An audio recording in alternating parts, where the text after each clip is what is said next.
slavery in France. In 1794, French Republic abolish it. In 1802, Napoleon revoke it by decree. In 1815, French Republic abolish it again, but made it official with a decree in 1826. In 1848, Republic re-abolish it for the French colonies. Another note, the French occupied Haiti and therefore owned captives there. In the United States, September 22, 1862, Lincoln's preliminary proclamation to end it. January the 1st, 1863, proclamation became official. December 18, 1865, 13th Amendment made it constitutional.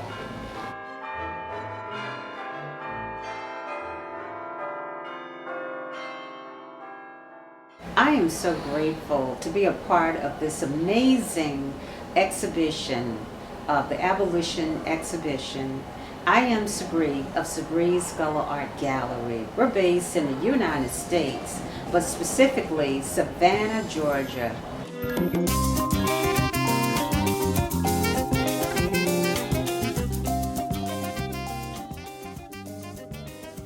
One of the most cherished monuments would be the Haitian soldiers in Savannah, Georgia.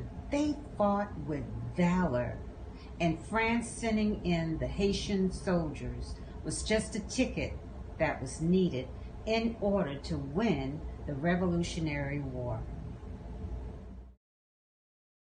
I am a Gullah, and Gullah, we are descendants from West Africa brought to the coastal area. But today, most Gullah people are inland. Originally, I was born in Lake City, South Carolina. I'm drawing a parallel between France and the Gullah culture in the United States. West Africa was sent to the United States and to Europe, France included. Specifically speaking, Gullah includes Sierra Leone and was one of the 5 main countries that consistently stole people from there.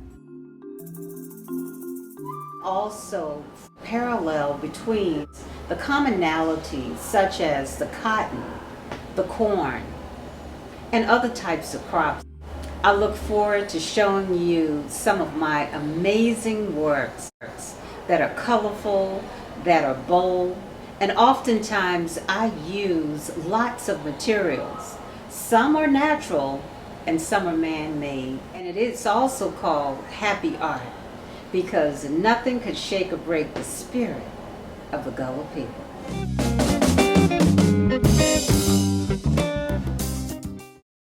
This piece is called Embracing Liberty, and the inspiration behind this piece actually was when France gave the United States the first Statue of Liberty. A lot of people may not know this, but the first Statue of Liberty was really a black woman. It was a woman of color. But once the United States had received the gift, they rejected it because they could not fathom the idea of a black person or a person of color representing the Statue of Liberty. So the second Statue of Liberty that you now see is actually the second one, and this was the first one. And this is my own interpretation of Embracing Liberty, Lady Liberty. Notice that her dress is purple and gold. Now, purple and gold are royalty colors, but they are also spiritual colors. In the background, I use rhinestones to represent the stars.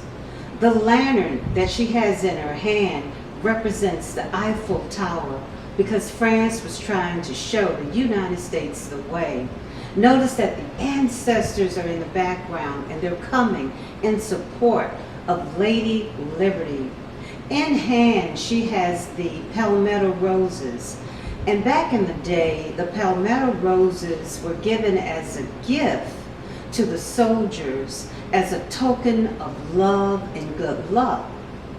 And if they returned with the roses in hand, then the loved ones knew that they were safe, they were alive, and they were intact.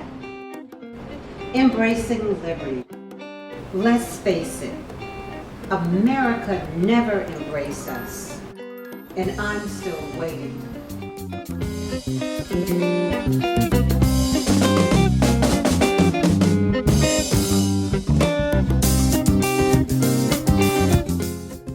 The inspiration behind Soft Landing. And this is the name of the piece. When I was coming up from a very large family, in fact, a family of 15, 7 sisters and 7 brothers, I'm number 12, so I'm the lucky one. Every year, we planted between 200 to 300 acres of different types of crops. One, tobacco. You had cotton, which was every other year. You had cucumbers, watermelons, you name it, we did it. And so in terms of the cotton, every other year you had to plant the cotton because it pulls so much nutrients away from the soil, so you would have to rotate. So depicted in this piece right here, there were 5 of us. We were tying up this bale of cotton, whereas the 5th child was actually jumping on the top of the cotton. That 5th child is me. In the background, you had the elders who were picking the cotton. But there was one guy with the red shirt on, and he was watching what we were doing, and he was thinking to himself, or at least the impression given to me, go ahead, have your fun, because when you grow up, you're gonna see just how much fun it really is to pick this cotton. And so the cotton was tied to a tree, it was placed in a wagon, it was also placed throughout the field. But you know what? Even though the work was back-breaking as I started to grow up, I realized that there was a lot of joy and a lot of happiness in whatever we were doing. So in Soft Landing, no matter what we were going through, the joy, the love, the happiness, it was there. And it still is.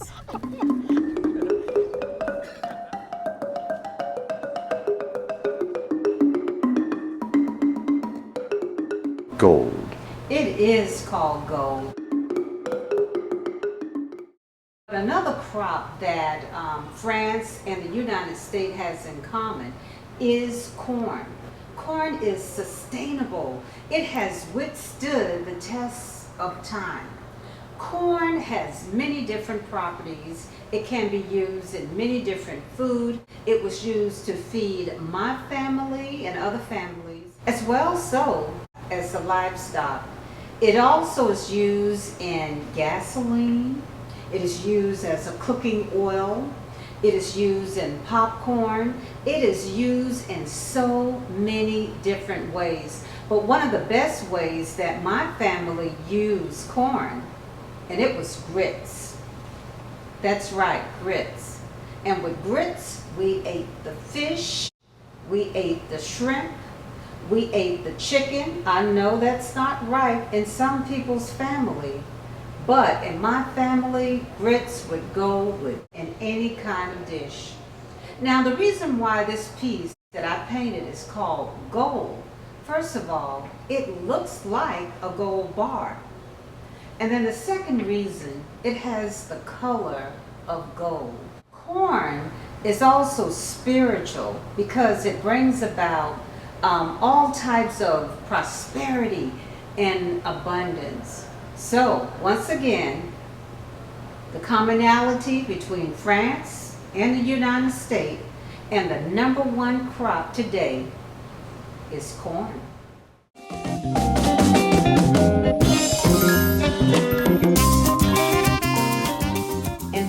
Gold.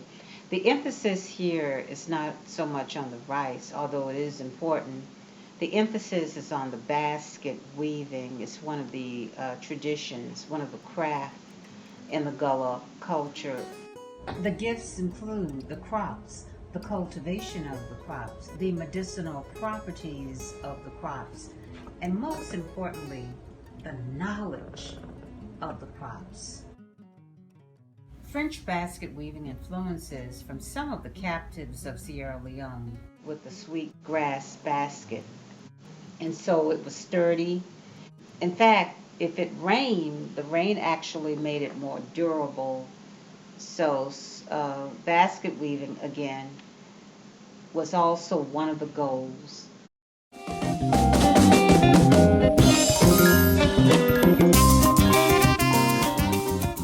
You can have it all. The basis of this painting, I wanted to do a painting where there were all kinds of seafood, and this is the way we would do it in the Gullah culture. You would put down the newspaper first, and then on top of the newspaper you would put different kinds of seafood, because you had a little bit of everything that was going on, all the different flavors, the different ways that they were made, the aroma, the colors of the food, and the way they blended together. In my family, we would prepare for the winter months, for the cold spell. We would plant the food, we would harvest the food, we would put it away in the pantry. We would use like a mason jar, and inside of the mason jar you would have the pears, the apples, the peaches. We would have like a 20 or 30-pound bag of rice. And also the fish, we would fish like every day. So we would store a lot of the fish inside of the freezer. And also peanuts as well, different kinds of potatoes, and we would store those away. So when winter did hit, and keep in mind, this is a family of 15, we will all take care of one another. And so we were prepared. But basically, you can have it all. Whatever is on that table, you can get a little bit of this or a little bit of that or a lot of this. You don't have to have it all at once, but you can sample the different items that are on the table. You can have it all, and we did have it all.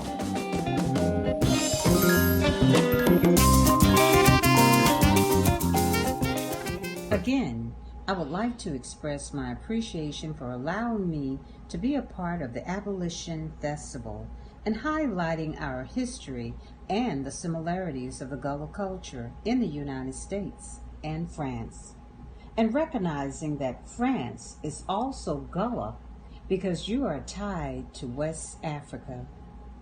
Again, thank you.